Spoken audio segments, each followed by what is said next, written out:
welcome to Tell Me Your Story, New Paradigms for a New World. I'm Richard Dugan, your host, and I thank you so much for joining us on the program today. We are here on Sundays on this fine radio station at 7 a.m. and 7 p.m., Monday mornings at 1 a.m., streaming live at those times. And that is at richarddugan.com. And we are also podcasting these programs at SoundCloud, iTunes, TuneIn Radio, Spotify, Stitcher, Player FM, Blueberry, and a whole bunch of other locations that I don't have enough air left to announce. But I thank you for reposting our interviews to other websites and podcast outlets. And we are also on YouTube. So if you wanted to watch the interview, you can do that. Go to YouTube and type in my name, Richard Dugan, and tell me your story. Look for the guy with the hat. You can't miss me, I guarantee you. And the salt and pepper, as they say, salt and pepper face covering. There's another name for it, but I can't remember what it is right now. We also hope that you will support us financially by going to PayPal and Patreon links that we have on our homepage and our missions page. And if this is the first time you've listened to this program, you can go to the missions page and you can read a little bit about who and what we're all about. Also, going to give you our guest website here in just a little bit so that you can continue your evolutionary process. And we also want you to participate in the 2020s, the decade of perfect vision, where we are encouraging you to go within, spend time in a quiet, calm, peaceful place, which is within yourself. Listen to that still small voice. Get the guidance, the inspiration, the insight, the encouragement, and the peace that we are all looking for. And it honestly doesn't matter what's going on in the outside world. We all need it, no matter what's happening outside of us. So spend that time, if you would. We've got 9 more years of the decade of perfect vision, but we hope that we will encourage you to continue on beyond that as well. Our program today, I think you're going to enjoy, because it's going to be coming from a perspective we haven't really heard about before, at least from the standpoint of the information that has been given to us over the millennia, if you will, in regards to storytelling. I mean, that's what this program's all about, telling stories. Tell me your story, and I'll tell you mine, okay? You show me yours, and I'll show you mine. Manuscript, that is.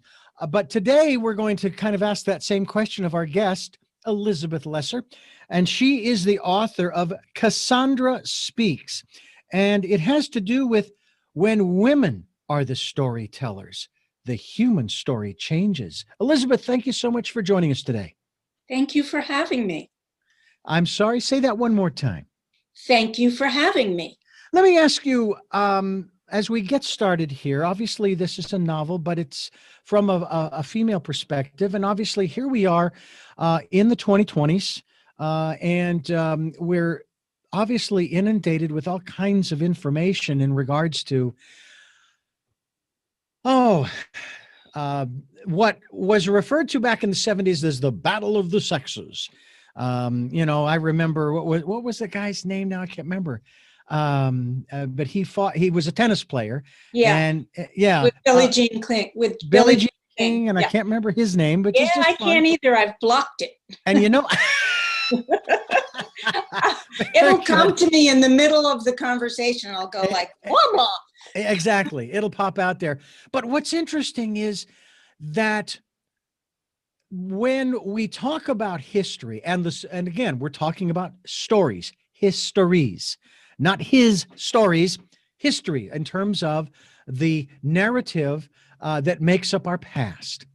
And when you talk about battles, when you talk about conflicts, it is usually the victor that writes those stories. And in that, the victor is usually male. And so we haven't really heard too much about our history from the female perspective. Although I do have to say, Elizabeth, I started my broadcast career at one of these stations, which was a Christian station. And of course, the predominant casts of ministers and pastors and programmers were men. And of course, in the Bible, it talks about how, Peter was named the first pope, quote unquote. And I paraphrase that.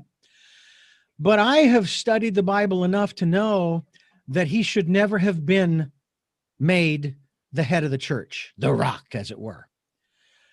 It should have been Mary Magdalene. Not only was she the first person to see the resurrected Jesus, she was also the first person to know who he was. Whereas when the guys came along, they were just kind of tooling along, looking for their friend who had been crucified. And when he approached them, they didn't know who he was. They were basically, we're heading for the bar to drown our sorrows. Have you seen so-and-so? It's like, are you kidding me? And it's like the women in religious history, let alone history at large, have not been given the credit and the honor and the position that they so richly deserve. And correct me if I'm wrong, and this was where we'll start this, not above men, but beside them. Talk to us about that. Well, listening to you reminded me of a statement from one of my favorite historians, Sally Roche Wagner, who says, history is not what happened, it's who tells the story. So there's nothing wrong, in my humble opinion, with the stories men have told over the ages. But just imagine if only women had been the storytellers. Just try to wrap your head around that idea. Let's say women had been, as you say, the victors, or the ones who were elevated to major storyteller, and men hadn't told the stories. Well, we'd have very different origin tales. We'd have different, the greatest literature. We'd have different films and theaters as like what describes what it means to be a hero, what it means to be human. Because women and men have had over millennia different interests, different priorities, different values, different things they were responsible for. And we tell stories out of our own experience and needs. So if only women had been the storytellers, we would have left the genius of men out of history. But they weren't, only men were. So we left the genius of women out of history. When what I think we want now, because we can change it now, we want a balanced story. What does it mean to be human, to be fully human? For a man to be fully human, for a woman to be fully human? How can we retell the stories that define us so that we're not in these boxes? Men, I feel, suffer as much as women from this very narrow definition of what it means to be a full, heroic, fantastic human being. And, that's a very interesting perspective to take when we hear, and I remember growing up in the late 60s and 70s, hearing all of the hoopla over the ERA amendment that was trying to be passed throughout the country.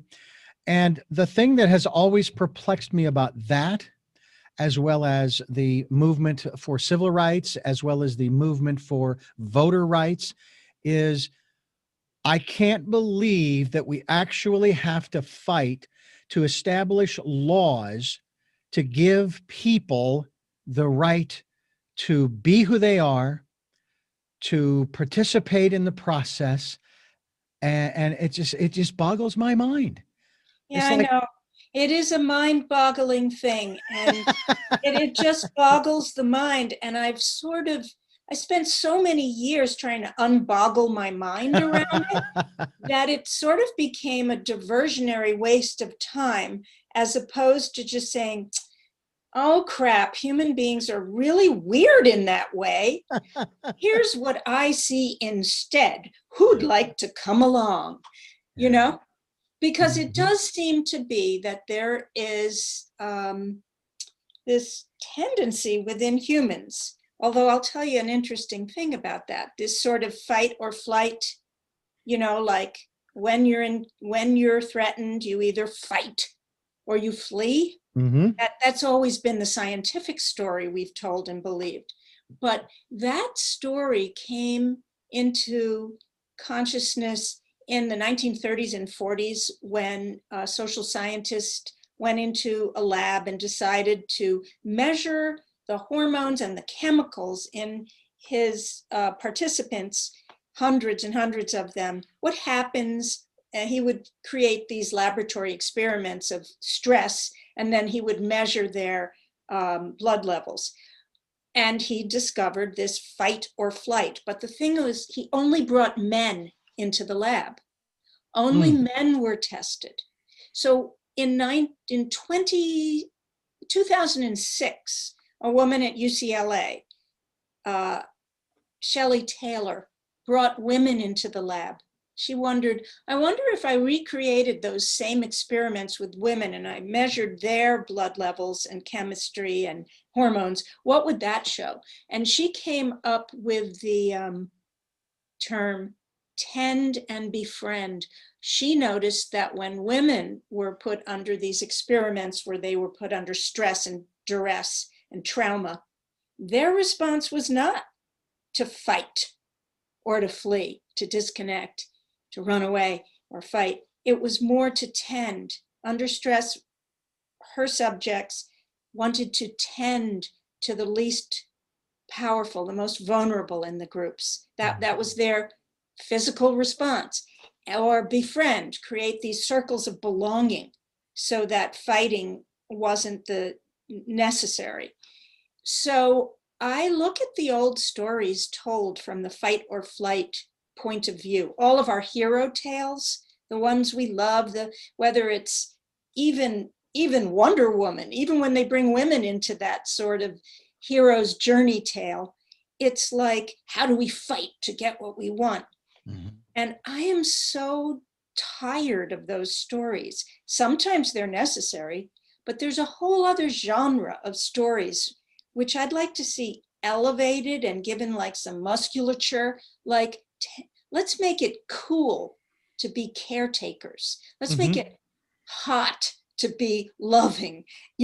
Let's make it kind of cool and sexy to be someone who tends and befriends, as opposed to always this kick-ass fighting macho way of looking at what makes a hero's story.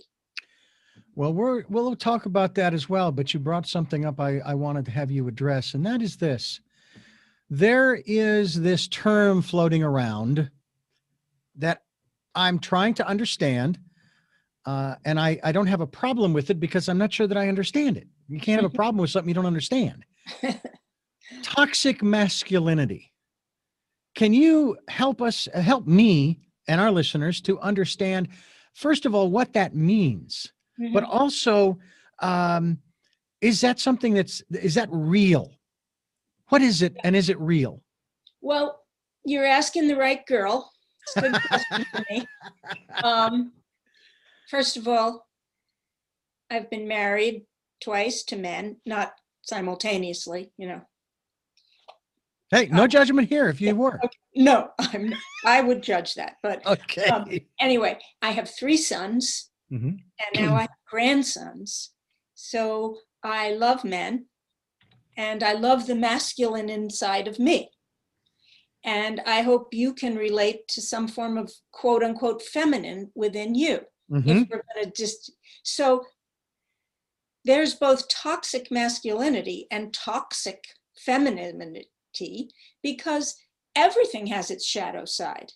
The beauty of men, the sort of go out and get it, the explorer, the protector, everything that we identify, and I'm speaking in broad terms, masculinity and femininity. Some people don't like those terms at all, but I'm using the sort of mythological idea of man, the explorer woman, the caretaker. I know some people have trouble with that distinction, so just hold it very lightly. But I would say toxic masculinity is just an excess of a controlling, dominating spirit that sometimes is appropriate, but often isn't.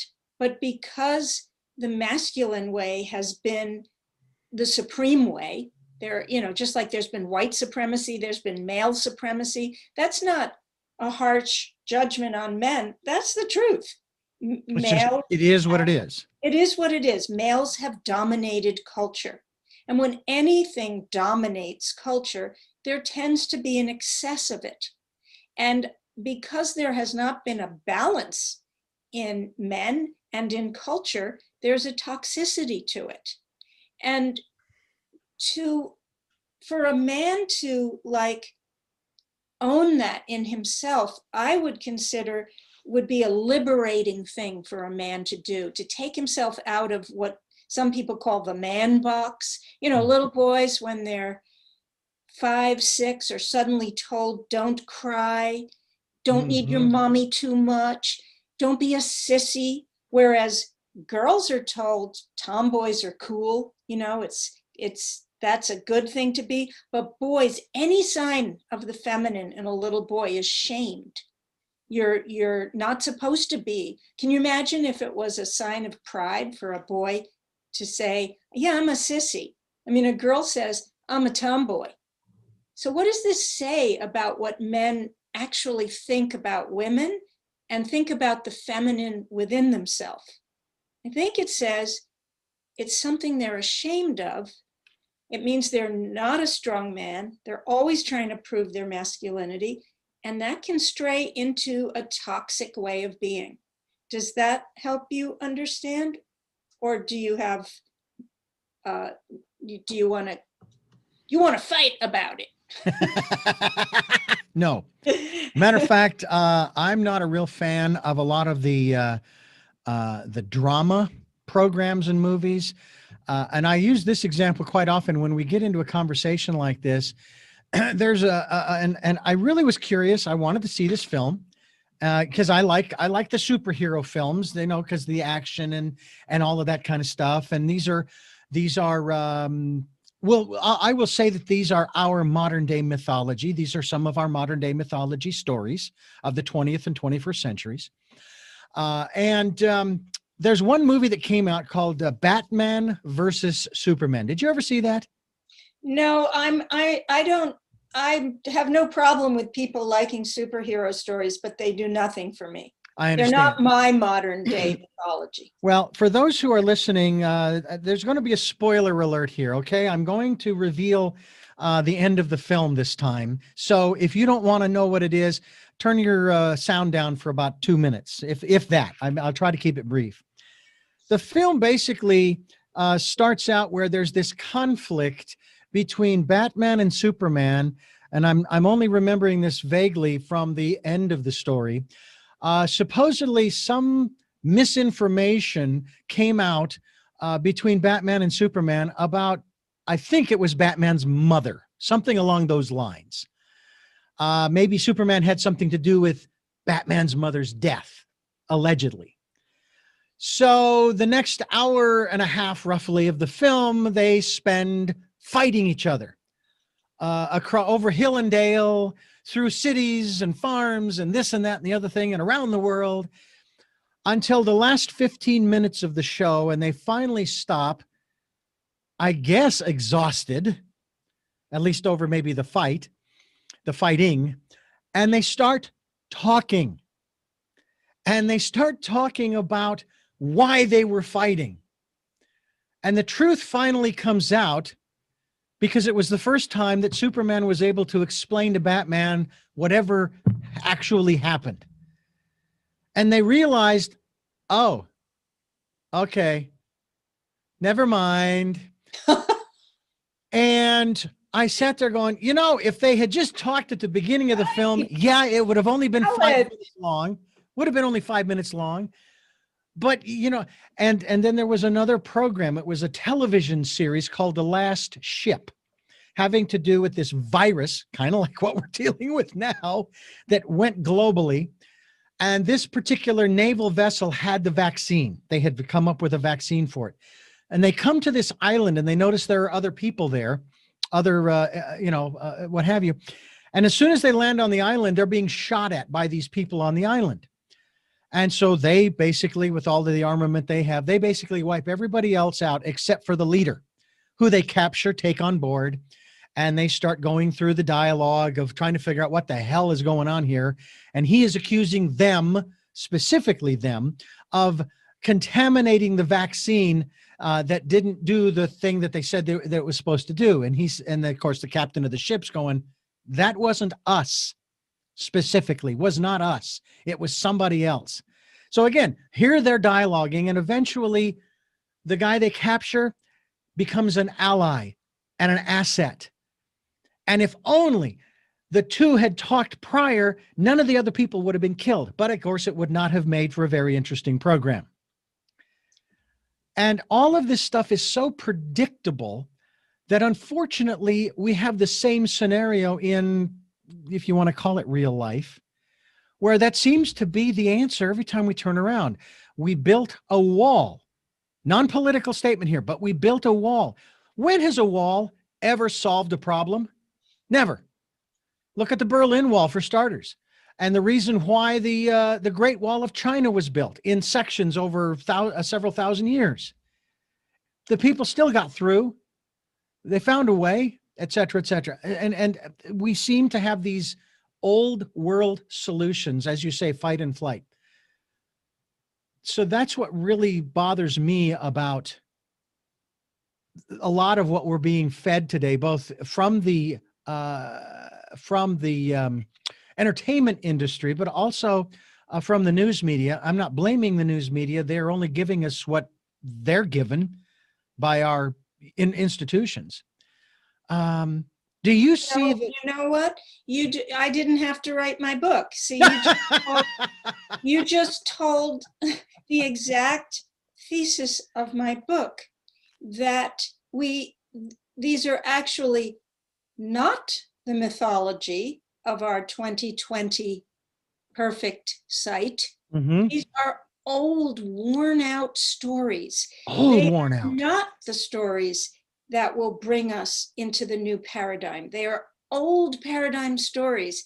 And I do believe that women having been out of the power paradigm for millennia, if we follow our deeper, more spiritual core, can be very helpful in telling new stories from our tend and befriend vantage point. It doesn't mean men can't tell the stories too, or that we're not in it together. But the whole point of my book was to empower women, not just to get into power so as to keep doing it the same way, right, but to listen deeply within for a new story that elevates what you just said, talking about it instead of making assumptions and then fighting. If we could pause the assumption making and be courageous enough to say, hey, dude, what is really going on here? Can we interrupt what has been the way humans have treated each other for so long by just talking to each other? Yeah. I think there's a whole portion of my book about talking and the courage to talk things out. I tell a story of after 9/11, I was asked, because I'm a meditation teacher, to work with some of the first responders post 9/11 who were having PTSD and unable to really recover from the trauma. And a lot of people were being asked to do this, and it was self-selected. These were firemen and policemen who chose to come into these classes in mindfulness as a way of healing from the trauma. And it became a joke between us because I loved these guys and they were very willing to learn mindfulness. But when I would ask them to share what they were feeling and to talk about what had happened to them and to kind of unpack why they felt so hostile and angry, they wouldn't talk about it. There was this sense of like a real man wouldn't need to talk about it. And no matter what angle I would come at them with, like you'll have a heart attack if you don't, here's the science behind men Yeah. bottling up their emotions and not sharing. Your marriage will fall apart, and I tried every which way. And a few of them I felt I broke through. um, I said, you don't have to be the strong and silent type. You can be the strong and open type. And that was more scary to them than going into a building on fire. It was so terrifying for them to share their vulnerable hearts, to admit to fear, to admit to failure. I, I write about that a lot in the book because I feel it's exactly what you were talking about with your problem with Batman versus Superman. Um, could we talk about shit before it turns into something? Exactly right. Exactly right. You are also the co-founder of Omega Institute, which is a renowned conference and retreat center located in Rhinebeck, New York. Talk to us a little bit about that institute. We'll get back to Catherine Speaks here in just a moment, but what about that? Because I was part of an organization years ago, back in the 90s. It was called Omega Vector, and then of course they changed to Delta Vector. It was a personal growth and improvement program, which was very fascinating. But what is this Omega Institute? I'm fascinated by just the name itself. It's a 42-year-old organization. I was just in my young 20s when I was the co-founder. It was at a time in American history, when all the Eastern gurus were washing up on the shores of America and bringing Eastern spirituality. And it also was when holistic health was really just very new, and the idea of how your diet could change your health and how you thought. These were all new, kind of far out ideas. Yoga, meditation, nobody had really heard about this, but we were just a bunch of young kids who were interested in it. We took the name Omega from the writings of Teilhard de Chardin, who is a Mhm. Christian mystic, and Teilhard spoke about the Omega point, which was this point in the universe toward which everything was evolving. Everything was evolving toward unity, and that's why we took the word Omega from his writings. And we have had, every great thinker and spiritual teacher and medical professional and sports figures and Nobel Peace Prize winners, anybody that fits into our uh, tagline, which is awakening the best in the human spirit. And we offer workshops and retreats and conferences. We have about 30,000 people come through every year. This year, we had to shut down. We're still shut down. We're hanging on by our fingernails financially because educational retreat centers never rake in the dough anyway. So, but it's been a very, very difficult time for us, as well as so many other Mhm. organizations and restaurants and concert halls and anything where people gather. Yeah.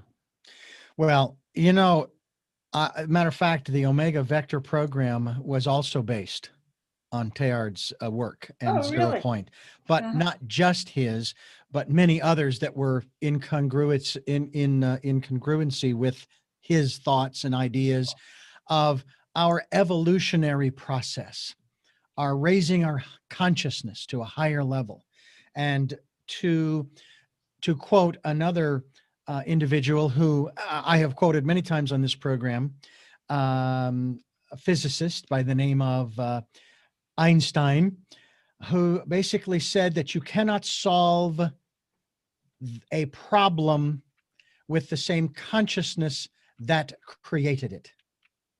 Mhm. And so unless we raise our consciousness to a new level, to where we start thinking differently, which is really what this program is all about.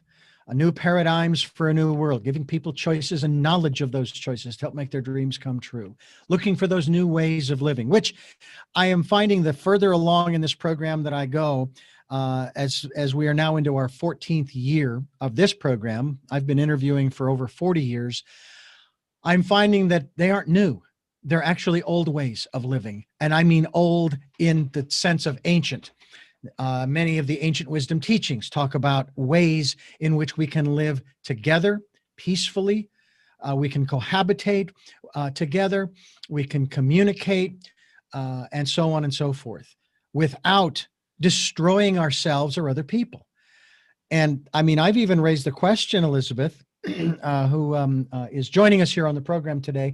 I've even raised the question, um, does man really deserve to continue? Look at the way he's behaving again amongst himself, but the way he's destroying the very home in which he lives, that he was given so graciously to inhabit for whatever number of years that he might. Look at what he's done. Does he really deserve? Has he earned the right to continue? And I'm not talking about annihilation here. Don't get me wrong.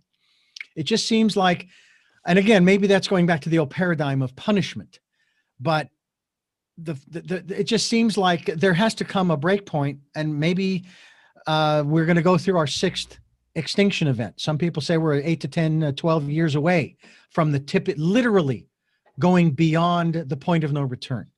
8 to 12 years. That if we don't make significant changes in the next 8 to 12 years, you can kiss it goodbye, because we're not going to survive. We will not be able to sustain life on this planet because we haven't taken care of it. And that's really unfortunate that we just, according to some historians, we've done this 5 times and we're headed for number 6. And it's like we never seem to get the message that this is not the way it's supposed to be. I mean, I am sure there are sufficient planets in the universe, class M planets, if you will, that will sustain 8 billion of us as individuals, soul occupants of each of those planets. But guess what? That's not where we are. We're all here. And what that tells me is we're supposed to work together. Right? Right. So how did you get introduced to his work? I mean, you said in your 20s, which is when this institute was founded. And its main purpose is to help to raise consciousness. I mean, Absolutely. okay. No How question. do you do that at this institute? What is the process that you use to help those who say, yes, I want to raise my consciousness so I can make a difference in this world and make this place, as the phrase goes, a sustainable place? Well, I often look at our humanness as something, the journey we go on. We go through, I divide it into 4 landscapes. We have the landscape of the body, the landscape of the heart, the landscape of the mind, and the landscape of the soul. And each one of us at different times in our life needs work in one of those landscapes more than others. Some people are so wounded and unwell and bogged down and veiled in the body, like if your body isn't clean and energetic and well, it's kind of hard to tune into higher vibrations, frequencies of consciousness. So for some people, working on the body, changing the diet, exercising, healing trauma, sexual trauma, all kinds of trances of unworthiness in your body, that's spiritual work, and that can help you raise your consciousness. Some people are so emotionally stunted, closed down, wounded. Psychological work, therapy work, so you can kind of like, what voice is in me? Is it my mother's voice, the culture's voice, my father? So the kind of therapeutic workshops are really excellent on the journey towards the soul work. And some people are just what I call mental cases. And we all are like this, just like so in your head, thinking, Right. thinking, I can think my way through this, intellectual, and shut off in the body and shut off in the emotions. And all of that to me is preparation work for soul work, which is more meditative. Like you started the beginning saying the purpose of your show is to help people tune into this other kind of consciousness that's yearning for us to identify with it and help it be born culturally. So a lot of spiritual work to me is just cleaning away the smudge on the lantern so that light of the soul can come through. So that's why it's a long answer to the workshops we offer. Holistic. Maybe it's a sports one. Maybe it's a creativity workshop that frees up parts of yourself that are blocked. So we offer all kinds of workshops from all of those landscapes of body, mind, heart, soul. Cassandra Speaks is the title of the book. When Women Are the Storytellers, the Human Story Changes. Elizabeth Lesser is my guest. And the website that you want to go to, I'll tell you right now, it's Elizabeth Lesser, LESSER.org. ElizabethLesser.org. We will be linked to her website as well so that you can find out more about what she is doing, the work that she is doing. Let me ask you, Elizabeth, if you would please, where are you philosophically / spiritually, and where did you start? Where did you come from in those two? And I actually, they're one in the same category. I like to use the word philosophy rather than religion or spirituality per se, because it covers a bigger swath, if you will. Where did you start, and where have you ended up to at this moment? It's not over, not by a long shot, because I don't know anything. I haven't heard anything about you or me. As far as I know, we got a long way to go. But where do you hail from, and that has brought you to this point? It's interesting. I was raised with no religion. And my parents both had been raised in very religious homes and had rejected it. And they were very like intellectual, social justice kind of people. And they raised us to kind of, this equation in our family was like, if you were smart, then you were not pursuing any kind of religion. Like that was for people who like were superstitious and needed answers that were not forthcoming. But I was like born a little seeker. I just, from the time I was little, I would lie in bed and think there's got to be some answers here. Like there's got to be some people who are looking for answers to like, who am I? Where do I go when I die? Where did I come from? How do I live? How do we solve that problem you were talking about earlier, where we just have to learn how to get along? Like, hello, is anybody out there with some answers? Because I couldn't ask my parents and we didn't go to church. Yeah. So at about 17, I started reading. The first spiritual book I read was Thomas Merton's The Seven-Story Mountain. I don't know how I came to that, but it was my first inroad. And then when I got to college, it was the early 1970s, and there was all this Eastern religion showing up, and I thought, I that's for me, that's me. And I started going to meditation classes and yoga classes, which was all, not what most people were doing. And I found a teacher who became my main teacher my whole life from the Sufi tradition, which is the mystical dimension of Islam. Pir Vilayat Khan, his name was. And he was interested in what he called the unity of religious ideals. And it was kind of like going to college as opposed to having a guru. He taught us about every religion, practices from every religion. And I was very interested, of course, in Buddhism and classical Buddhist meditation. but I also was really interested in the Christian mystics and the Muslim mystics and the Hindu mystics and just mysticism from around the world. Mhm. And I happened to land with this fantastic teacher who helped me learn that. And he was the one who had the idea to start Omega Institute. Oh, wow. My metaphysical primer, probably the first spiritual book I read uh, in the early 1970s. I was in my teens. I was probably junior, sophomore or junior in high school. Autobiography of a Yogi by Paramahansa Yogananda. That's my husband's favorite. And Yeah. all these years later, he still keeps it by his bed and rereads it all the time. Well, I'll tell you what. What's so fascinating to me, hang on one second. What's interesting to me is that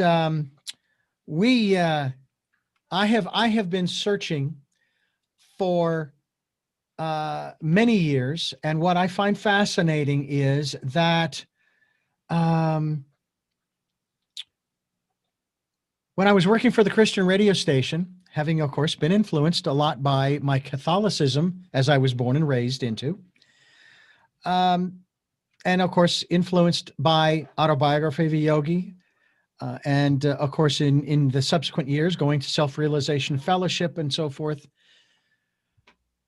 I remember the question that was posed to me about my salvation, and we were just chatting, and it was a good, calm, peaceful conversations. It was very nice. And I said, they said to me that once you find Jesus, your search is over. And I knew at that moment, and then said to them, I said, no, once I found Jesus, my search has just begun. Because a lot of what I had been told about what I had read specifically from the Bible didn't make sense to me. Now, that may make me a mental case of a sort, as you've described it, and I don't have a problem with that. That's not what I meant, but No, I know. I understand what you meant by it, and I think that there's nothing wrong with being a mental case in that respect, as you've defined it. It's sometimes can be a good thing. We were given these brains for a reason, to logically think, but at the same time, we've ignored that inner life, that spiritual life. And so a lot of the questions that they asked, that I would ask, the answers just didn't make any sense to me. There was no logic to them. That's where I was at, right? Mm-hmm. And so I've been searching ever since. And I think one of the phrases that has sustained me over the years, it is better to begin in doubt and end in certainty than to begin in certainty and end in doubt. Mm. And I find that so many people are absolutely 100% certain about whatever the subject is that, you might bring up. And it's like, really? And what happens if somebody has an experience that is outside of your certainty? What are you going to do then? And most people, what they do, Elizabeth, is they will not only deny that experience ever happened, they will then discount that individual's experience and try to destroy it. But that is part of what has made that individual who had that experience who they are. And I would never do that. I've heard some very interesting and unusual things. I've heard of people who remember their alien abduction, for example. Well, who am I to question that? They're the ones who said that they had it. And now it's impacted them to such a degree, they're never going to be the same again. It's like, once you've heard this program, you can't unhear it, so now you have to deal with it. What about that aspect of our raising our consciousness and our own awareness of things? Have you been struck by some things that you've learned over the years in your study, your research, your meditation, and your spiritual life that you kind of wish sometimes, I wish I didn't know that, because I'm responsible. I'm now responsible because I know that. And I can't see the difference is there's a difference between ignorance and stupidity. Ignorance is I don't know. Stupidity is I know and I do the stupid thing anyway. I love that question. That's a very good question. I would say what comes to me, I'm sure there's more than this one, but what came to me is I know that the only way through this divisiveness between humans, the only way through is for each one of us to reach a hand and a heart towards someone we deeply disagree with or don't understand. That doing the opposite of what you just said, stopping being so sure and going toward that other person and saying, I have an idea that you're wrong. Let's talk about maybe a Trump voter and a Biden voter. Mm-hmm. Let's pretend I'm a Biden voter and say, and I don't understand a Trump voter. In fact, it fills me with fear and just anger and a lack of understanding. I know, and sometimes I would like to unknow, that it's my responsibility to find that person and to come into the field that the poet Rumi says, out beyond ideas of wrongdoing and right doing, there is a field. I'll meet you there.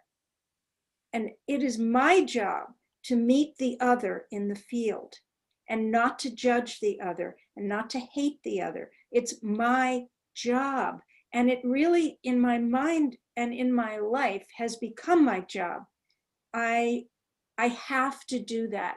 And when I hear of people on both sides rejecting other people out of kind just because of their beliefs, I don't care if you're left, right, or whatever. Mm-hmm. It breaks my heart because I know it's not true. And I know it's our job to reach toward the other. Sometimes I'd like not to know that. I'm kind of with you there. I myself went through a phase, and it was a fourfold phase. It used to be three, but then one of my guests presented the fourth phase to me, and I've really worked very hard at embracing it because of what you just said. Because of what you just said, the first phase was thank you, teacher, for teaching me how not to behave. The second phase was I forgive you, but more importantly, I forgive me for allowing myself to get drawn into this minutia, this quagmire. The third phase was, what is it that makes you? What is it that you're so afraid of that it makes you behave and speak and do these things that you do? Okay, and there's no judgment. I'm not asking you to change. I just need to understand so I can move on with my life. I can understand, I can let it go, and I can move on. The fourth phase, which I thought this was dealing with bullies. Well, there you go. This is my perception on the 15th of June, 2015. That was my perception of him, a bully. Had nothing to do with politics. It all had to do with personality and character. So the fourth phase now is, and this is hard for a lot of people to come to, after the person has said all that they're going to say and they've done all that they're going to do, there's only one response to this person. I love you. That's it. I love you. And mean it. Because that person has every right to be here, just like the rest of us. Just like you with Cassandra Speaks and telling the stories from a woman's point of view or perspective, as anybody else who's ever been here. So that's what I've been through. I love that. That's a very beautiful way of bringing all the strings of what we've said together. Yeah. So as we talk about this work now, Cassandra Speaks, again, folks, is a book that we encourage you to pick up a copy of. Trying to get my grammar correct here. But it's a book that when women are the storytellers, the human story changes. And Elizabeth Lesser is my guest. ElizabethLesser.org is the website. This book has been out since the middle of September of 2020. We are in the 2020s, the decade of perfect vision. We hope that you'll spend time. And I'm curious, Elizabeth, going within, a good place to go to find the story of self, and that finding the story of self, the whole story. We have a dark side as well as the light side. We have to embrace that because that's what makes us who we are. So going within can be scary, but it also can be extremely beneficial. Yeah. Talk to us about that. Well, we do have a dark side, but we don't have to be led by the dark side. And the weird thing is that if we ignore the dark side, we're led by it. It's only by confronting it and owning it and not being ashamed of it that we can stop listening to its bad advice. So going within helps us tame the dark side and elevate the light side. I have needed help going within. I don't think it's a journey that you can only make sitting on your meditation pillow by yourself, because as I said earlier, there are lots of parts of the self, and there's lots of ways to go within. There's meditation, which brings peace and calm. There's psychotherapy, which helps us filter through all the different voices that you hear inside yourself. There's cleaning your vehicle, this beautiful body that we were given to go through life. And then there's tapping into other realms, other soulful worlds. So yes, going within is good, but I recommend some help, whether it's a meditation teacher or book or a therapist or some kind of physical regimen that really helps you get healthy. Taking care of the whole self allows you to find your true voice. For women in this age, can you talk to us about your perceptions? And again, I don't have, well, actually, I was going to say I don't have a dog in this fight. I do. I'm a human being on this planet. Plus, I was raised by two loving parents, mother and father, and grew up with four sisters and a brother, two older sisters, two younger sisters, and a younger brother. So the dynamic of a matriarchal society does not bother me in the least. Matter of fact, I look forward to that if that's the direction that we are going to go for a period of time. But again, as I said earlier in the program, and I think you would agree, this is not about women taking over and taking control. No, I'm not into a matriarchy. No. I'm not into any of the archies. Archies be done. Archies be done. I am into a humanarchy or a beingarchy, where the whole idea of domination or supremacy is just so old-fashioned, and we can look back and say that was a really poor way to behave for 6,000 years. Now we're going to see the beauty in our diversity and our similarities. It's Gloria Steinem, the great feminist, says it's not about ranking, it's about linking. So we don't have to rank who's better. We can still be different, but we're linked. So in order for linkage as opposed to ranking, I think it's a wonderful time for women to become comfortable in our own skin and not confuse power with how it's always been done, but find our own way of expressing power from that tend and befriend instinct within us. And not all, a lot of women are more in that direction and a lot of men are more in this. So it's really more the feminine and the masculine. But I do think, because of nature and nurture, women are somewhat more attuned now to finding a new way of doing power. And I explain it a lot more in the book. And the book is Cassandra Speaks. That's the title of the book. Elizabeth Lesser's my guest. ElizabethLesser.org is the website. And I would have to say that you might feel that the title of this movement is actually rather appropriate. Me too. Me and you together. It's not saying me or us or, women unite and fight. No, it's me too. I want to belong too.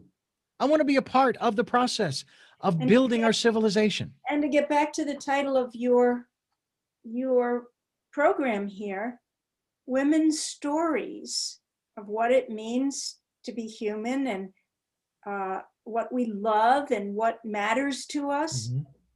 That too, that all kinds of stories and are important, and all kinds of values are important. So yeah, the TOO, I agree with you. Yeah. And I remember when Tim Allen, I really loved his humor back in the 90s and what have you, where he would, men are pigs, and, and all that kind of stuff. And I remember he used to get a lot of grief because he was so pro man, they interpreted it as anti woman. And I remember in an interview, he said, I'm not anti woman. It's just that guys need to be with guys sometimes, just like gals need to be with gals. Men need to, and I had a men's group in 1993 where it was just three of us. I was at that time the only married man of the three. The other two guys were divorced. One was a bar owner. The other was a retired professor. And we used to go hiking, and we used to use Iron John by Robert Bly as our primer. One of my Uh, favorite books. yeah. And so that was one of those things that my wife at that time, she didn't have a problem with me going out with these guys, because one of the things that I have learned, and this is regarding relationships, Elizabeth, is that when you step out of your given partnership with whoever it is and have experiences outside of that relationship with your partner, and then you come back, you bring so much more back into the relationship that you kind of build upon. But a lot of people, they've turned the relationship of couples, whether same sex or opposites, into a competition. Our television programs, this is the old myth that in a lot of these programs, which some of them I find rather humorous, they're usually comedies, where the man is trying to get one up on the woman, not in a cruel way, but still it's very subtle, so that he can feel like the man. And it's like, wait a minute, what the hell? This is you're supposed to be. That's what I learned from my parents. It's a team effort. We all have our stuff we bring into the relationship, but it's still a team effort. And I'm learning that even more and more with my second wife. And we've been together 22 years, almost 23 years actually. And we had this conversation just the other day about how my perception is, you're not an adversary, you're not a competitor, you are my teammate. And yes, you have desires and dreams and so forth that you want, and I the same. And Yeah. sometimes they're the same, and sometimes they're different. Yes, thank God for second marriages. I call my first one my starter marriage. Yeah. Okay. All right. We learned a lot. I have a 1:15. I'm so sorry to say. I'm No going to worries. leave you. No worries. Yeah. I'm gonna ask you. Well, first of all, thank you so much for giving us so much time, and I really do appreciate it. I do have three final questions I want to ask you. Very Please, brief, yes. but I want to remind our listeners that we're here Sundays at 7 a.m. and 7 p.m., Monday mornings at 1 a.m., streaming live at those times at richarddugan.com. The podcasts are on SoundCloud, iTunes, TuneIn Radio, Spotify, Stitcher, Player FM, Blueberry, and many other locations you folks are reposting our interviews to. We're also on YouTube, so you can watch this interview. If you'd like to go to her website, it is elizabethlesser.org. Lesser is the last name, elizabethlesser.org. The book is entitled Cassandra Speaks.